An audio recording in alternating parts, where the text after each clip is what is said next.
Student, good afternoon. Welcome to online PDF class में। आज जो है अपन बच्चों वाणिज्य के अंतर्गत आज जो है पांचवा भाग जो है ना, आठवीं पंचवर्षीय योजना के बारे में आज पढ़ेंगे वाणिज्य के अंतर्गत। तो सबसे देखते हैं पहले इसमें आठवीं पंचवर्षीय योजना कब से कब चालू किया गया और उसमें क्या महत्वपूर्ण निर्णय लिया गया।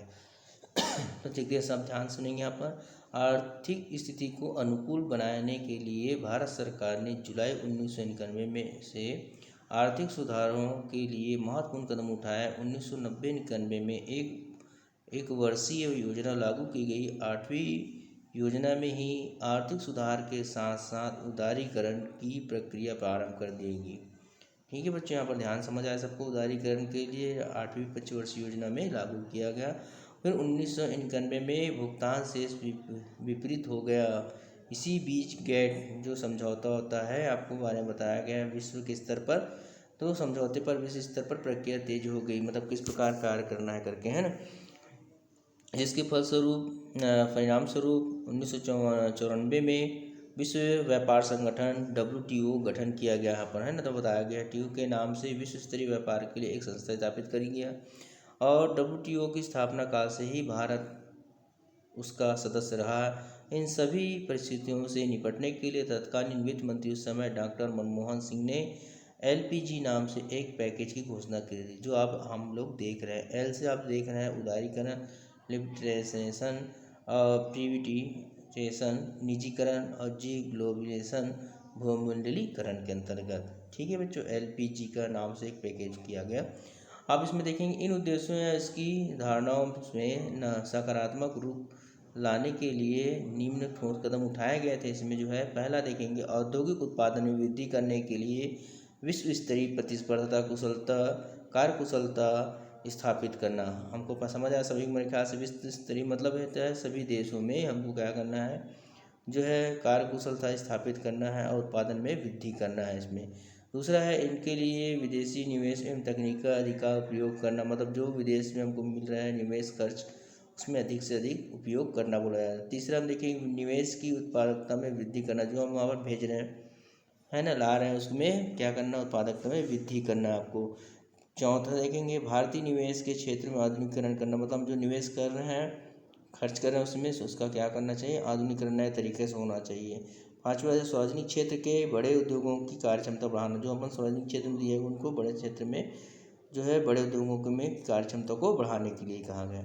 अगला देखेंगे आठवीं पंचवर्षीय योजना के बाद हम नवीं पंचवर्षीय 1997 से 2002 तक जो प्लान किया गया था। इस योजना में क्या किया गया, ध्यान सुनेंगे। इस योजना में आर्थिक विकास की दरें बढ़ाने के लिए अर्थव्यवस्था का उदारीकरण, निजीकरण एवं भूमंडलीकरण कर दिया गया। फिर उसके बाद चूँकि 1994 से WTO पर भारत ने हस्ताक्षर कर दिए और 1996 से WTO का कार्य तीव्र गति से चलने लगा। अतः नवीं पंचवर्षीय योजना इन्हीं LPG पर आधारित थी। इसमें विदेशी पूंजी का भारत में आयात करना, विदेशी सहयोग से उद्योग धंधे स्थापित करना, व्यावसायिक सेवा क्षेत्र में विदेशी सहयोग लेना, आयात निर्यात को पूर्णतः स्वतंत्र व उदार बनाना, लाइसेंस व्यवस्था को समाप्त करना आदि शामिल है। तो आप समझ आए बच्चे इसमें क्या क्या गया, जिस प्रकार अभी बताया गया है।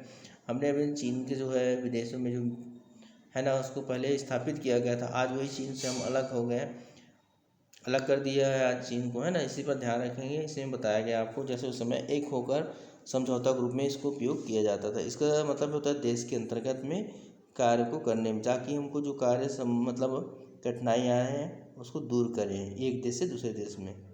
अगला देखते हैं, इसी में बताया गया है नवीं जो योजना काल में ही पेटेंट जैसे कानून से भारत को कड़ा मुकाबला करना पड़ा। साथ साथ उसी समय अमेरिका जैसे चालाक व संपन्न देश के सामने भारत पेटेंट कानून के लिए काफ़ी कमज़ोर पड़ गया, क्योंकि भारत की प्रत्येक वस्तु पर अमेरिका अपना पेटेंट अधिकार करार भारत को आर्थिक रूप से गुलाम बनाना चाहता था, बोल रहे हैं वहाँ पर, है ना। किंतु भारत के वैज्ञानिकों व सरकार की सूझबूझ व कुशलता से अमेरिका को बहुत ही अधिक सफलता हाथ नहीं लगी। भारत के विश्व प्रसिद्ध चावल बासमती के पेटेंट में जब अमेरिका असफल हो गया तथा इसे बासमती के नाम से पेटेंट कराया गया, तब उसके बाद भारतीय बासमती को यह कहा कर कि गुणवत्ता के अनुकूल नहीं है, इसे विश्व बाजार से हटाने का प्रयास किया गया उस समय, ऐसा यहाँ पर बताया गया 9वीं पंचवर्षीय। अब देखते हैं अपन 10वीं पंचवर्षीय योजना जो 2002 से 2007 के बीच चला। इस योजना का मुख्य लक्ष्य था शैक्षणिक व स्वास्थ्यगत सुविधाओं में वृद्धि करना। जो हम देख रहे हैं आजकल, जीवन स्तर में वृद्धि करना तथा उपभोग स्तर में वृद्धि करना रखा गया है। साथ ही सामाजिक तथा क्षेत्रीय असमानता में कमी को भी प्राथमिकता प्रदान की गई है। उपयुक्त लक्ष्यों की प्राप्ति कुछ अपवादों को छोड़कर शेष जो रहता है हमको संतोषप्रद ही रहा यहाँ पर। तो ये आ गया आपको 10वीं पंचवर्षीय योजना। अब आता है मन 11वीं पंचवर्षीय योजना के अंतर्गत। तो 11वीं पंचवर्षीय योजना में जो होता है 2007 से लेकर 2012 तक चला। 11वीं पंचवर्षीय योजना का मुख्य उद्देश्य राष्ट्रीय व प्रति व्यक्ति आय को बढ़ाना, मतलब हर व्यक्ति का आय को में बढ़ोतरी करना, गरीबी घटाना, शिक्षा प्रसार, स्वास्थ्य सुविधाओं में बढ़ोतरी जो है 11वीं पंचवर्षीय योजना में। अधोसंरचनाओं को मजबूत करना, जो हमारे दिए गए हैं सबको मजबूती प्रदान करना व पर्यावरण संरक्षण आदि इस योजना का केंद्र बिंदु। गतिवान तथा समन्वय विकसित को बढ़ावा देना, बेरोजगारों को कम करने हेतु 70 मिलियन नई नौकरियां पैदा करना ताकि बेरोजगारी लगभग 5% कम हो सके। इस योजना को राष्ट्रीय विकास परिषद 19 दिसंबर 2007 को स्वीकृति दी गई थी इसी को। इसमें कुल 34.44 खरब रुपए खर्च किए जाने का प्रावधान रखा, जो कि 27 राष्ट्रीय लक्ष्यों को पूर्ण करने का प्रयास किया जाएगा। इसके अंतर्गत सेक्टर विकास को 4% अधिक बढ़ाना, शिक्षा प्रसार को 10% राशि खर्च करना, राष्ट्रीय विकास दर 9% तक बढ़ाना, नौनिहाल मृत्यु दर को कम करना, कृषि क्षेत्र में अन्न सुरक्षा तो अन्न भंडार की समुचित व्यवस्था करना, ग्रामीण क्षेत्र में सड़क सुधार है ना, गृहहीनों को सिंगल आवास योजना लागू, जो अभी अपन वर्तमान में देखा जा रहा है सभी के है ना सरकारी आवास प्राप्त हो रहा है। अधोसंरचना के क्षेत्र में सार्वजनिक और निजीकरण क्षेत्रों पर बल देना, सामाजिक आर्थिक न्याय और रोजगार के क्षेत्र में सुधार को प्रयास करना। तो हम देखें यहाँ पर सरकारी शिक्षा स्वास्थ्य केंद्र अंतर्गत है ना, जो गाँव में सड़क रोजगार वैकेंसी के माध्यम से पूर्ण कराना है ना। इस प्रकार यहाँ पर इस योजना में 11वीं पंचवर्षीय में बताया गया। अब हम देखते हैं 12वीं पंचवर्षीय योजना जो 2012 से 2017 तक अभी जो चल रहा है ना। योजना आयोग ने वर्ष 2012 से 2017 तक चलाने वाली 12वीं पंचवर्षीय योजनाओं में सालाना 10% की आर्थिक विकास दर हासिल करने का लक्ष्य निर्धारित किया गया है। विश्व आर्थिक संकट का असर भारतीय अर्थव्यवस्था पर भी पड़ा। इसी के चलते 11वीं पंचवर्षीय योजना में आर्थिक विकास की दर की रफ्तार को 9 से घटाकर 8.1 करने का लक्ष्य रखा। दिसंबर 2008 में शुरू हुई आर्थिक संकट का असर इस वित्तीय वर्ष में बड़े पैमाने पर देखा गया। यही वजह थी कि इस दौरान आर्थिक विकास दर घटकर 6.7 हो गई थी, जबकि इससे पहले के 3 वित्तीय वर्षों में अर्थव्यवस्था में 9% से ज़्यादा दर से अधिक विकास हुआ था। कि वित्त जो है वर्ष 2009-10 में अर्थव्यवस्था में सुधार से आर्थिक विकास दर को थोड़ा बल मिला और 7.4% तक ही पहुंच गया। भारत सरकार ने चालू वित्तीय वर्ष में इसके बढ़ाकर 8.5 तक होने का अनुमान लगाया गया है। तो इसमें ध्यान रखेंगे आप लोग बच्चों यहाँ पर कि किस प्रकार जो हमारा आर्थिक विकास दर कैसे बढ़ता है, किस प्रकार घटा। अब आता है नीति आयोग NITI के आयोग के अंतर्गत नीति बोलते हैं इसको। नीति आयोग मतलब होता है एन से नेशनल, आप मालूम है आपको है ना, आई से इंडियन ट्रांजेक्शन और AI से इंटरेक्शन करके इसमें बताया गया है। तो देखिए राष्ट्रीय भारत परिवर्तन संस्थान NIT बोलते हैं इसको। भारत सरकार द्वारा गठित एक नया संस्थान जिसे योजना आयोग के स्थान पर बनाया गया, मतलब नए योजना बनाना। 1 जनवरी 2015 को इस संस्थान के संबंध में जानकारी देने वाला मंत्रिमंडल का प्रस्ताव जारी किया गया। यह संस्थान सरकार के थिंक टैंक के रूप में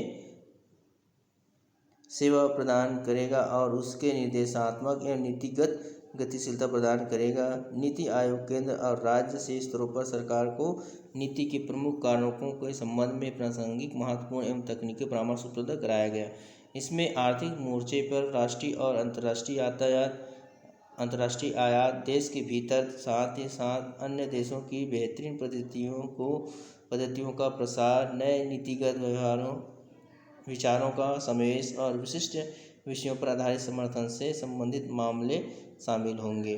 तो योजना आयोग और नीति आयोग में मूलभूत अंतर है कि इससे केंद्र से राज्यों की तरफ चलने वाली एक पक्षीय नीति क्रम को एक दूसरे या एक महत्वपूर्ण विकासवादी परिवर्तन के रूप में राज्यों की वास्तविक और सतत भागीदारी से बदल दिया जाएगा। इसमें आप देखते हैं अपन केंद्र और राज्य के संबंध में चलता है, इसमें अलग अलग नीति योजना बनाई जाती है ना। तो नीति आयोग ग्राम स्तर पर जो देखो ध्यान सुनेंगे आप, नीति आयोग ग्राम स्तर पर विश्वसनीय योजना तैयार करने के लिए तंत्र विकसित करेगा और इसे उत्तरोत्तर उच्च स्तर तक पहुंचाएगा। आयोग राष्ट्रीय और अंतर्राष्ट्रीय विशेषज्ञों, प्रैक्टिशनरों तथा अन्य हितधारकों के सहयोगात्मक समुदाय के जरिए ज्ञान, नवाचार, उद्यमशीलता सहायता प्रणाली बनाया गया। इसके अतिरिक्त आयोग कार्यक्रमों और नीतियों के क्रियान्वयन के लिए औद्योगिक उन्नयन और क्षमता पर निर्माण पर जोर दिया गया। तो इस प्रकार आपको समझ आया बच्चों सभी को। तो आगे जो अपन पढ़ेंगे इसमें जो बताया गया आपका जो है आप उद्देश्य के अंतर्गत में ध्यान देंगे, जो आपको इसमें नेक्स्ट पार्ट में पढ़ाया जाएगा। गुड डे बेटा आज के लिए।